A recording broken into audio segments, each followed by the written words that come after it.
कुछ हुआ करते थे और अरसा हुआ for reason unknown to me वो 2-3 सालों से वो विंग जो था वो बिल्कुल ख़त्म हो चुका था और उस पर कोई काम नहीं हो रहा था। तो खान साहब ने जेल में एक मुलाकात के दौरान ये काम मेरे ज़िम्मे लगाया था और हम पिछले 3-4 महीने से इस पे मेहनत करते रहे हैं और कोशिश करते रहे हैं कि हम वो लोग चूज़ करें जो कि एक अच्छी टीम के तौर पे सामने आएँ, जो कि किसान की आवाज़ बन सकें, जो कि किसान दुश्मन पॉलिसीज़ के ख़िलाफ़ खड़े हो सकें। वो तमाम ऐसे इक़दामात जो ये हुकूमत किसानों की और ज़राअत की के हवाले से जो मईशत है उसको तबाह करने के लिए करती है, उसको रोकने के लिए मुस्तर इक़दामात कर सकें। तो उस टीम को ढूंढने में हमें काफ़ी सारा टाइम लगा। पंजाब में हमें बहुत से मसाइल थे, बहुत से लोग जो इस काम के लिए चूज़ हुए वो फिर हफ्ते बाद, 2 हफ्ते बाद, 3 हफ्ते बाद फिर माजरत करके जाते रहे और कई की पोजीशंस पे हमारे लिए मुश्किलात पैदा हुई, जिसकी वजह से ये जो डिले है पिछले जब हमने अनाउंस किया था, we were suppose to announce it 2-3 दिन बाद, मगर वो डिले इसी वजह से हुआ। तो ये टीम हमारे पास मौजूद है। बलूचिस्तान के हवाले से हमारी कंसल्टेशन जो है वो भी जारी है, वो कि वहाँ पे बहुत बड़ा कोई एग्रीकल्चर सेक्टर नहीं है, मगर छोटा है या बड़ा है, किसान की आवाज़ जो है वो पाकिस्तान तहरीक इंसाफ हर सूबे में बनेगी। इवन जीबी की बॉडी जो है वो भी मुकम्मल हो चुकी है और उसमें 1-2 रिप्लेसमेंट्स हुई हैं। लास्ट नाइट वही जो मसाइल हमें पंजाब में पेश आए वही हमें जीबी में भी कल रात जो है उनका सामना करना पड़ा, मगर वहाँ भी बॉडी जो है मुकम्मल हो चुकी है। ये इस वक्त की ज़रूरत है। पाकिस्तान तहरीक इंसाफ इस मुल्क की सबसे बड़ी पार्टी है। पाकिस्तान में 65 से 70% आबादी जो है वो देहातों में रहती है, रूरल एरिया में है, और पाकिस्तान में मेजॉरिटी सीटें जो है वो पाकिस्तान तहरीक इंसाफ ने जीती हैं और पाकिस्तान में जो रूरल कॉन्स्टिट्यूंसीज़ है वो भी मेजॉरिटी पाकिस्तान तहरीक इंसाफ के पास है। इसका मतलब क्या है कि पाकिस्तान तहरीक इंसाफ पर एतमाद किया है, इमरान खान की क़यादत पर एतमाद किया है किसान ने, और वो ये तवक्को रखते हैं पाकिस्तान तहरीक इंसाफ से कि जिस तरीके से उन्होंने इमरान खान की क़यादत पे एतमाद किया है, उनकी पार्टी को वोट किया है, उनकी पार्टी उनके हकूक़ के लिए खड़ी हो। हमारी पार्टी इस विंग से पहले भी हर जगह पे किसानों के लिए मुअस्सर आवाज़ बनती रही है, चाहे वो पंजाब असम्बली का फ्लोर हो, चाहे वो पंजाब के अंदर, सिंध के अंदर या किसी भी सूबे में कोई भी किसान तंजीम है, उसने जब भी हुकूमत के ख़िलाफ़ रजिस्ट किया है, यहीं आपके सामने कई प्रेस कॉन्फ्रेंसेस के अंदर हमने हमेशा उनकी अनकंडीशनल सपोर्ट का ऐलान किया है। और उसके बाद हमने ये ज़रूरत महसूस की कि शायद सिर्फ किसान तंजीमों को सपोर्ट करना जो है वो काफ़ी नहीं है।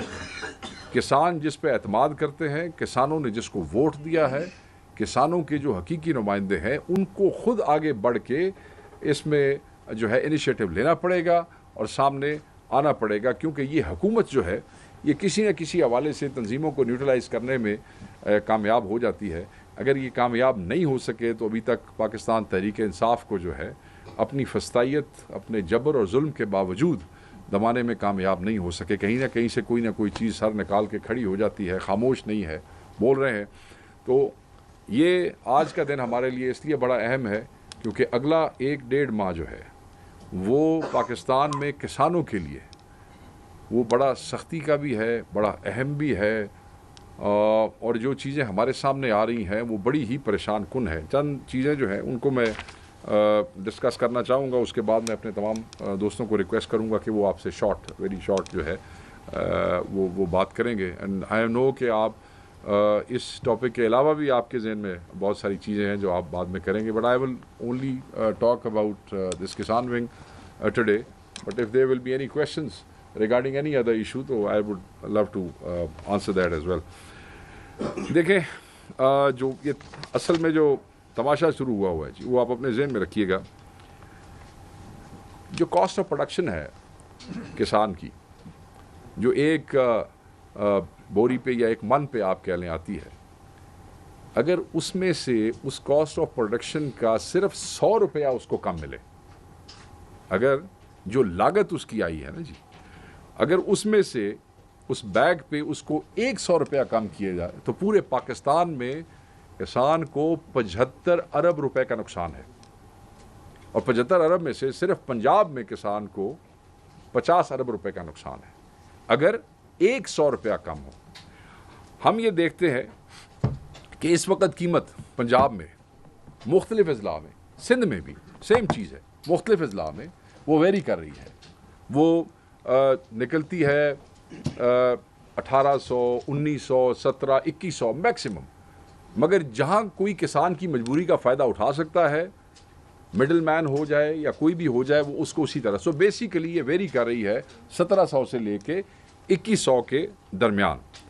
अच्छा, अब मज़े की बात यह है कि अगर बोरी, अगर वो जो एक मन है वो आप उसको 3400 रुपये में ले जाते हैं, अगर उसकी प्रोडक्शन के ऊपर इतनी कॉस्ट आई है, मैं कह रहा हूँ अगर 100 रुपया कम मिले तो 75 अरब का नुकसान है। तो आप ये देख लें कि उसकी लागत में से उसको अगर आप निकाल दें 2100 रुपये वाली कीमत में दें तो एक किसान को कितना नुकसान होगा। आज आके लगभग हमने जो कैलकुलेशन की है उस कैलकुलेशन के मुताबिक ये जो रेट निकल रहा है, हम मिनिमम भी काट लेते हैं। हम कहते हैं कि चलें जी 2200-2300 रेट है, उसमें से आप 1200 भी काट लेते हैं। अगर आप 1200 काटते हैं तो 900 अरब रुपए का नुकसान है किसान को। 900 अरब रुपए के नुकसान का मतलब किसान को का मतलब है कि ये नुकसान पाकिस्तान को नुकसान है, किसान का नुकसान जो है वो पाकिस्तान का नुकसान है। मेरी समझ से ये चीज़ बालातर है कि ये जो हकीम लुकमान बैठे हुए हैं वफाकी हुकूमत में, पंजाब में और सिंध में, अगर ये कैलकुलेशन मेरे जैसा लेमैन कर सकता है तो उनको ये नुकसान किसान का नज़र क्यों नहीं आ रहा, उनको मरता हुआ सिसकता हुआ किसान जो है वो नज़र क्यों नहीं आ रहा। ये आपके जहन में होगा कि एक जो प्रोजेक्टेड इनकी प्रोडक्शन थी इस साल की गंदम की, वो 33.5 मिलियन टन ये इन्होंने प्रोजेक्ट किया था कि इस साल इतनी गंदम प्रोड्यूस होगी पाकिस्तान में। अब खुद कल कह रहे हैं कि वो 33.5 नहीं, वो 28 जो है सरकार कह रही है कि वो 28 मिलियन टन जो है वो पैदा होगी। हम ये समझते हैं कि ये झूठ बोलते हैं। क्यों सर? ऐसे ही है ना।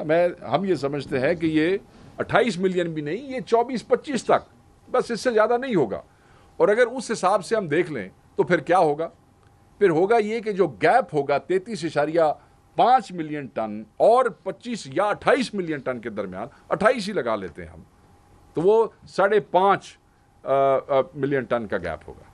और अगर आप मिलियन टन 1 मिलियन पे आ जाए, 1 मिलियन पे आ जाए, अगर आप 1 मिलियन टन गंदम इंपोर्ट करेंगे, जो कि ऑब्वियसली जब गैप होगा तो फिर एक खांचा लगना है ना, फिर आपने इंपोर्ट करनी है, तो उसकी जो कीमत है वो लगभग $1 बिलियन बनती है। सो इफ 5.5 मिलियन टन आप इंपोर्ट करेंगे उस गैप की वजह से, तो इसका मतलब ये है कि आपको $5.5 अरब अदा करना पड़ेगा। आप वो $5.5 अरब बाहर अदा करेंगे, मगर आप अपने किसान को वो पैसे देने को तैयार नहीं है। $5.5 अरब का कितने अरबों रुपए बनते हैं पाकिस्तान में, ये कैलकुलेशन आप खुद कर लें। अपने किसान को देने को तैयार नहीं है, मगर गैप को ये बाहर से पूरा करेंगे। और यही जुल्म इन्होंने पिछली दफा भी किया था। इन्होंने ज्यादा गंदम इंपोर्ट कर ली, हालांकि बम्पर क्रॉप मौजूद थी। याद है आपको 2022 वाला जो क्राइसिस था, जिस स्कैंडल का आज तक कुछ पता नहीं लगा कि वो पैसे हमें तो पता है किसने खाए हैं, हम तो कह चुके हैं कि इन्होंने खाए हैं, मगर वो कौन सी कमेटी और कौन सी रिपोर्ट, किसने इजाज़त दी, कौन सी, वो सारी चीज़ें जो है वो बिल्कुल उसमें जाके जो है वो गुम हो गई हैं। तो अगर आप टेक्निकली चेक करें तो वो जो 900 अरब की मैंने आपको पहले अमाउंट बताई है, वो फिर 900 अरब नहीं बन जाता। अगर आप ये कैलकुलेशन भी डालें तो बेसिकली ये 1500 अरब रुपए का नुकसान है जो कि काश्तकार का है। और ये जुल्म हुआ कहाँ से? अब याद करें, ये रिजीम चेंज की बात आप देख लें। जब रिजीम चेंज हुआ है, इमरान खान साहब के हुकूमत के आखिरी दिनों में, आखिरी हफ्ता आप ले लें, जो एग्रीकल्चर थी उसका ग्रोथ रेट 4.74% था। ठीक हो गया जी। अच्छा, ग्रोथ रेट 4.7% था और जितनी भी क्रॉप्स थी, चाहे गंदम थी, चाहे चावल थी, चाहे मेज थी, ये सब बम्पर क्रॉप थी, सब की सब बम्पर क्रॉप थी। और आप ये याद रखिएगा कि किसानों के पास 2005 के बाद इतना अच्छा वक्त जो आया वो इमरान खान साहब के दौर के अंदर आया। और ये कैसे शुरू हुआ? ये इमरान खान साहब का जो फूड सिक्योरिटी के हवाले से जो एक विजन था, जिसे हम हासिल करना चाहते थे एज अ गवर्नमेंट, ये उन पॉलिसीज और पैकेजेस की वजह से। और पैकेजेस हमने कब देने शुरू किए? कोविड के दरमियान देने शुरू किए। कोविड के दरमियान आपने अपने किसान को पैकेजेस दिए। आप याद रखें कि 1790 रुपए, जब इमरान खान साहब की हुकूमत गई तो 1790 रुपए रेट था यूरिया की बोरी का। और गंदम की बोरी का रेट क्या था जब खान साहब की हुकूमत गई? 2200 रुपए। यानी कि खाद 1790 रुपए और गंदम की बोरी 2200 रुपए पर मन। हाँ, पर मन। अब हालत क्या है कि खाद 4500 रुपए और गंदम का रेट मन का 1700 से 2100 के दरमियान है। यानी कि खाद जो है बीच में वेरिएशन में 5000-5500 तक भी गई है। मैं आपको आज का रेट दे रहा हूं, 4500 रुपए। और रेट वो, मतलब है किसान को गंदम का रेट वही जो कि उस वक्त था। आपको याद होगा उसके बाद इन्होंने क्या किया, पीडीएम ने, वो जो असल स्कैंडल था कि 2200 पे तो हमारी गवर्नमेंट गई। इन्होंने जरदारी और ये सारे इन लोगों ने मिल मिला के उसको, पीडीएम वाली जो केयर टेकर गवर्नमेंट आई उसमें इन्होंने 3900 रेट करवाया। और फिर उस 3900 रेट के ऊपर यूक्रेन से जो है वो गंदम आई और उसमें किस तरीके से प्राइवेट बाइंग की इजाज़त दी गई और किस तरीके से फ्लोर मिलों ने और किस किस कंपनी ने डायरेक्ट जो है वो चीज़ें इंपोर्ट करके मंगाई, वो सारा स्कैंडल भी आपके सामने मौजूद है। तो ये और वो यूक्रेन वाली गंदम के जो हालात थे, मेरा ख्याल है मुझे आपको बताने की ज़रूरत नहीं है किस तरीके से वो गंदम पाकिस्तानियों को खिलाई गई और किस तरीके से उन्होंने अपनी अच्छी गंदम के अंदर वो काली और गंदी गंदम मिला के जो है इन्होंने इस कौम को खिलाया। 3 हुकूमतें नवाज शरीफ की, 2 हुकूमतें शहबाज शरीफ की, और वो जो 2 हुकूमतें शहबाज शरीफ की, एक PDM 1 दूसरी PDM 2, ये वाली हुकूमत, आप ये देखें कि 5 हुकूमतें मिला लें तो अल्लाह की ऐसी कोई इन लोगों के ऊपर वो है कि 5 की 5 हुकूमतों के अंदर हमेशा एग्रीकल्चर ग्रोथ नेगेटिव रही है। आप उसका रिकॉर्ड चेक कर लें, क्योंकि ऐसी नहुसत है कि जब भी इनकी गवर्नमेंट आती है एग्रीकल्चर ग्रोथ जो है वो नेगेटिव हो जाती है। और मज़े की बात यह है कि जैसे ही आते हैं इनकी वही किसान दुश्मन पॉलिसीज़ शुरू हो जाती हैं। ये किसानों की ज़मीनों के अंदर जो है हाउसिंग सोसाइटीज़ बननी शुरू हो जाती हैं। ज़्यादा सब्सिडीज़ या ज़्यादा सहूलियात जो है वो इंडस्ट्री को और चैम्बर ऑफ कॉमर्सेस को एकोमोडेट करना शुरू कर देते हैं। और किसान जो है हमेशा इनके दौर में लुटा भी है, हमेशा इनके दौर में किसान का बच्चा सस्का भी है, मगर दे हैव नेवर बॉदर्ड। जिस मुल्क की 70% आबादी जो है, 65 से 70% आबादी देहात में हो और जो कि एक ज़रूरी मुल्क गिना जाता हो, उसको तो एग्रीकल्चर सेक्टर में मेजॉरिटी जो उसकी इन्वेस्टमेंट होनी चाहिए वो एग्रीकल्चर सेक्टर के अंदर होनी चाहिए, बिकॉज ये रीढ़ की हड्डी है इस मईशत की। मगर यहाँ पे वो देखें ना, वो दोबारा चक्कर शुरू हो गए हैं बेलारूस के। वहाँ पे पहले तैयारी करनी होती है ना, जब तुसी कोई चीज़ मंगानी हो तो पहले भी फिर मामलात फिर पूरा टब्बर ही जाता है जी। और फिर वहाँ से ट्रैक्टरों का काम भी चलता है, आपको पता है बेलारूस से ट्रैक्टर भी आते हैं, और फिर ज़रूरी काम भी बेलारूस के साथ हमारा बड़ा पुराना चल रहा है, समझ तो आप गए होंगे। बहरहाल इस साल 35% कपास गिर गई है। कपास जो है वो 35% उसका वो गिर गई है। ये गंदम का मैं आपको ऑलरेडी बता चुका हूँ कि जो इनके प्रोजेक्टेड ऑलरेडी टारगेट्स थे उसमें से 5.5 मिलियन टन जो है वो ये ऑलरेडी खुद कह चुके हैं, मगर हम समझते हैं कि वो उससे भी नीचे है। अब ऊपर से आ गया एक किसान पैकेज, वेरी इंटरेस्टिंगली 15 अरब रुपए किसान को, काश्तकार को, और 100 अरब रुपए, 100 या 105 अरब रुपए वो जो मिले हैं और ग्रेन लाइसेंस दिए जा रहे हैं आड़तियों को पंजाब में, उनको 100 अरब रुपया दिया जाएगा। जो खेती उगा रहा है, जो मेहनत कर रहा है, जो खून पसीना लगा रहा है और भूखा मर रहा है, उसको सिर्फ 15 अरब रुपए, और जिस मिल वाले ने उससे खरीदनी है, जिस ग्रेन लाइसेंस होल्डर ने उससे खरीदनी है, उसको भी पैसे दे रहे हैं कि यार तुम हमसे उधार लेके इनसे खरीद लो। और पर एकड़ जिमीदार को क्या दे रहे हैं? 5,000 रुपया। वो अल्लाह के बंदो, 5,000 तक खाद दी बोरी नहीं आती है। मतलब आप 1 एकड़ उस किसान के ऊपर आप एहसान कर रहे हैं 5,000 दे के, मुश्किल से खाद की बोरी जो है। और ये तो हम सिर्फ यूरिया की बात कर रहे हैं, डीएपी की तो अभी मैंने बात नहीं की। अगर आप डीएपी पे चले जाएं तो वो 13,500 रुपए पे है, 14.5 तक भी गई है, 13,500 पे, और उसके बगैर भी गुजारा कोई नहीं है। हम तो सिर्फ अभी यूरिया को हम स्टैंडर्ड बना के बात कर रहे हैं ना जी। तो ये तो इन्होंने बाकायदा तौर पे तबाही निकाल के रख दी है। वो ग्रेन लाइसेंस होल्डर्स कौन होंगे? वो कौन होंगे? वही होंगे जिनको ये पीडीएम के एमएनएज और एमपीएस जो हैं वो कहेंगे कि इन्हों भी दे दो लाइसेंस और इसको भी दे दो लाइसेंस और इसके भी। ये सारे सियासी रिश्वत के तौर पे ये सब इस्तेमाल होंगे। और जलील कौन होगा? जिस वक्त किसान के हाथ से गंदम निकल गई तो निकल गई ना, वो तो फिर ब्रोकर के हाथ में आ गई है, फिर आगे उसके साथ खेलते फिरे। मुझे किसी दोस्त ने ये कहा कि जी वो आप तो ये बात कर रहे हैं, मगर आगे जो लोग हैं ये, इनको आप इतना पैसा दिलाएंगे तो अवाम के लिए आटा महंगा हो जाएगा। अल्लाह के बंदे, अगर किसान मजबूत होगा, मुईशत मजबूत होगी तो हर चीज़ ठीक रहेगी। वरना यही जो गैप बीच में आएगा, यही मिलों वाले जो हुकूमत के पैसे से किसान से माल उठाएंगे, ये वो जो 5.5 मिलियन टन के गैप को बहाना बना के आटा महंगा बेचेंगे। आटा महंगा बेचेंगे कि जी आपके पास अभी गंदम नहीं है, अभी जहाज नहीं आया, अभी पहुंचा नहीं है, अभी क्रशिंग कोई नहीं हुई है, तो जी वो एक वो मैन मेड क्राइसिस जो है वो बहरान पैदा करके वो आपको भी आटा महंगा बेचेंगे। तो ये इनके हालात हैं। मैं ये समझता हूँ कि इस हवाले से इन दोनों ने, पीपल्स पार्टी ने भी और नून लीग ने भी, हमेशा आवाम को धोखा दिया है। चाहे सिंध में नहरों का मामला हो, आप देखें कि ये दोनों ने, प्राइम मिनिस्टर ने और बिलावल ने, वो जो है मजाक किया कौम के साथ, वो आज भी सिंध में एहतजाज हो रहा है।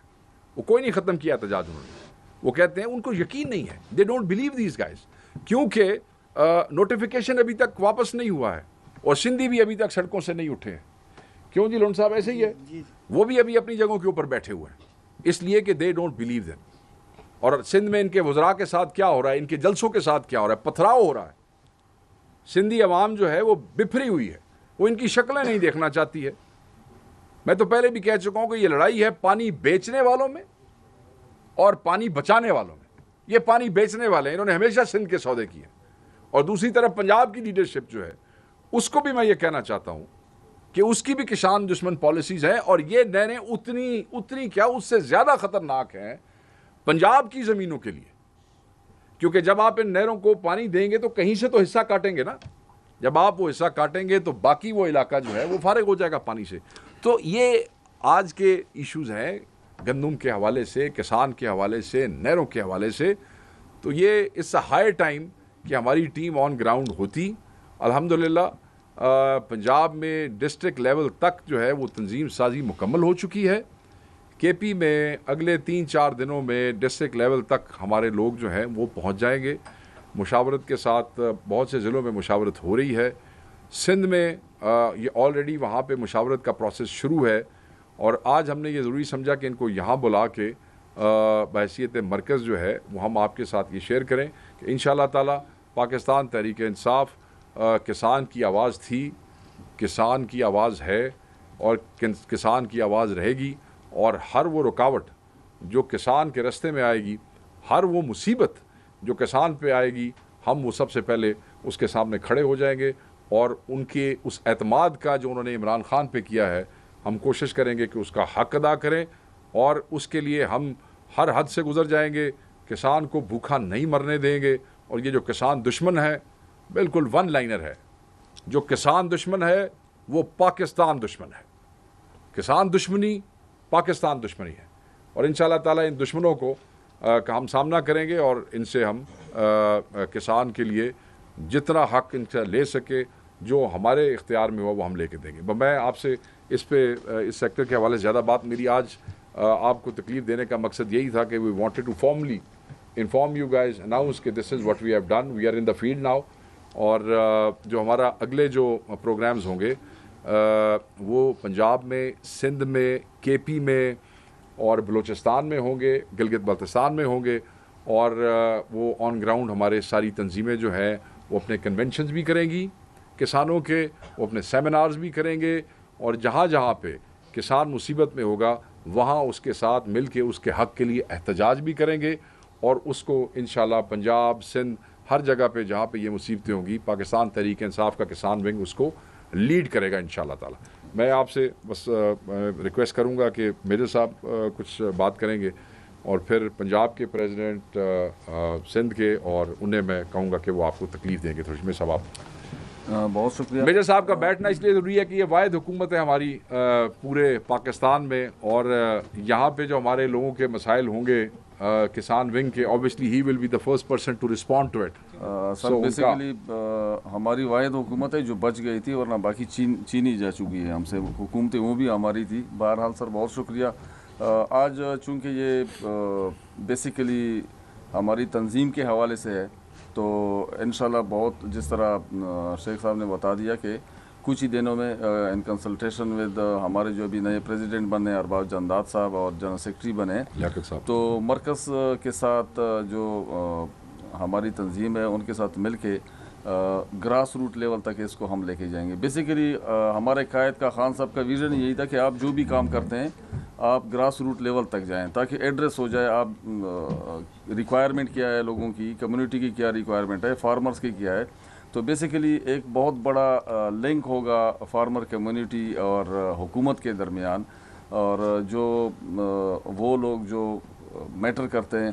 और दूसरी बात यह है कि उनके इश्यूज़ क्या हैं, और हर रोज़ इश्यूज़, क्योंकि अभी क्लाइमेट चेंज बहुत बड़ा एक इशू चल रहा है, और आप लोगों को हैरानगी होगी कि फार्मर कम्युनिटी हर बात मानने को तैयार नहीं होती है। वो क्लाइमेट चेंज को उतना सीरियस ले नहीं रहे हैं अभी। जिस तरीके से हम उनको जब कोई शेड्यूल देते हैं तो बहुत सोच फिक्र, क्योंकि आबा अजदाद से एक रूटीन चल रहा होता है, तो उसको वो बिल्कुल वायलेट करने के लिए तैयार नहीं होते हैं। तो इसके लिए हमारी ये तंजीम जो है, नई वैराइटीज़ के लिए हमारी तंजीम, तो बहुत बड़े बड़े इनिशिएटिव हैं उनके लिए ये हमारी तंजीम बहुत ज़्यादा हमारे लिए जो है ना फील्ड वर्क में काम आएगी इंशाल्लाह। तो इंशाल्लाह बाकी हमारे जंदात साहब हैं और बाकी बात करेंगे।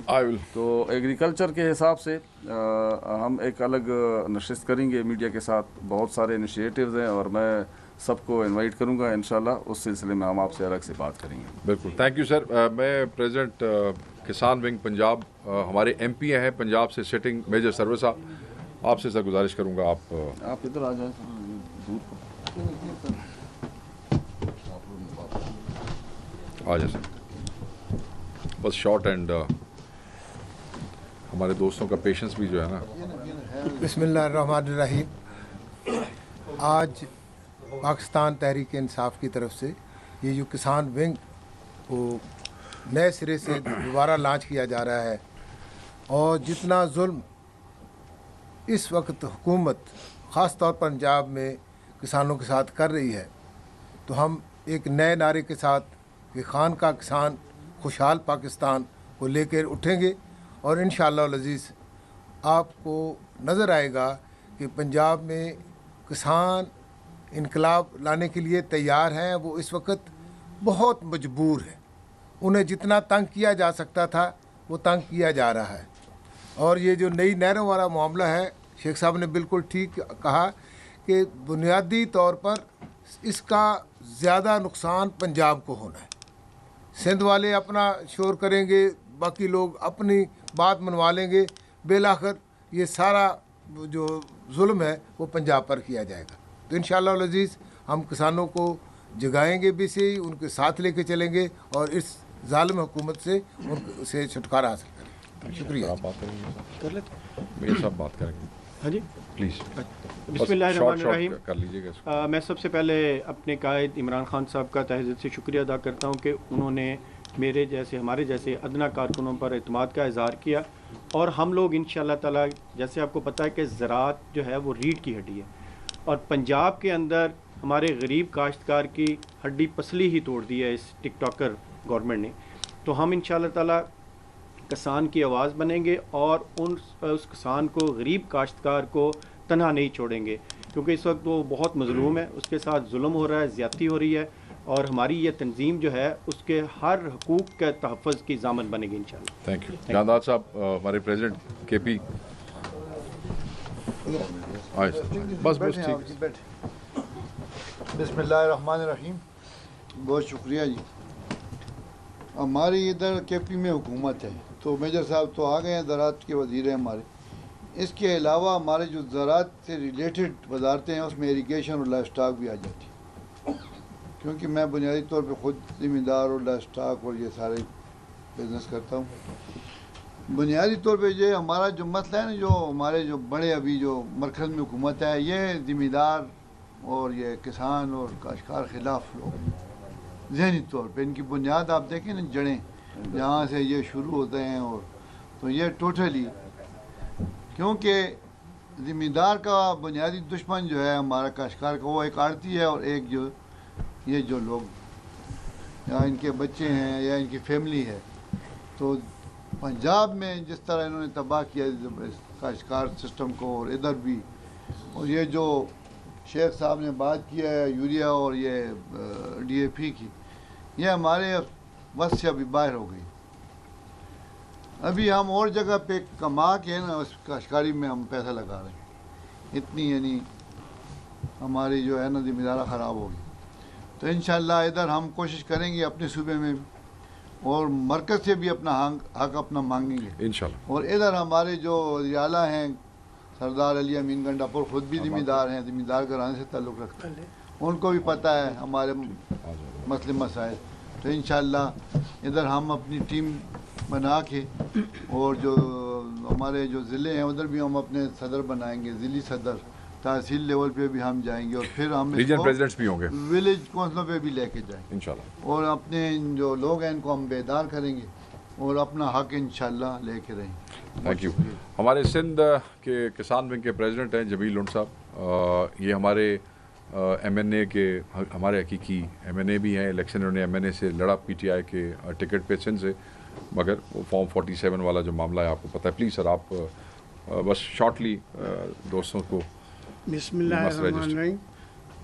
पार्टी की तरफ से हमें जो है ना अपॉइंट किया गया है, उनका बहुत शुक्रिया। इंशाल्लाह हम एतमाद पे पूरे उतरेंगे। दूसरा ये है कि सर पाकिस्तान जो है ना ज़रूरी मुल्क है, 85% लोग जो है ना इस ज़राअत से डायरेक्ट इनडायरेक्ट मुंसलिक हैं। तो उसी सेक्टर को जो है ना ये गवर्नमेंट जो है ना पीछे कर रही है। तो अब सिंध में जो है ना, सिंध में भी इशू जो है ना पानी का इशू है, शेख साहब ने आपको बताया, वीट का इशू है, प्राइस का। तो ये जो है ना इस पे किसान बेचारा जो है ना पिसता जा रहा है।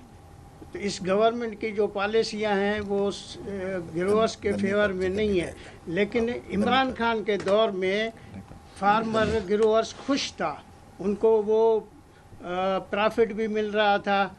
तो अब जो है ना हमें चुना गया है, हम एज ए ब्रिज होंगे, फील्ड लेवल पे जो इशू है वो हाईलाइट करेंगे, और यहाँ से जो पॉलिसी आएगी वो नीचे ले कर जाएंगे इंशाल्लाह। तो इंशाल्लाह हम जो है ना ग्रोअर्स के फेवर में चलेंगे। अजय शेख साहब बात करेंगे लियाकत भैया?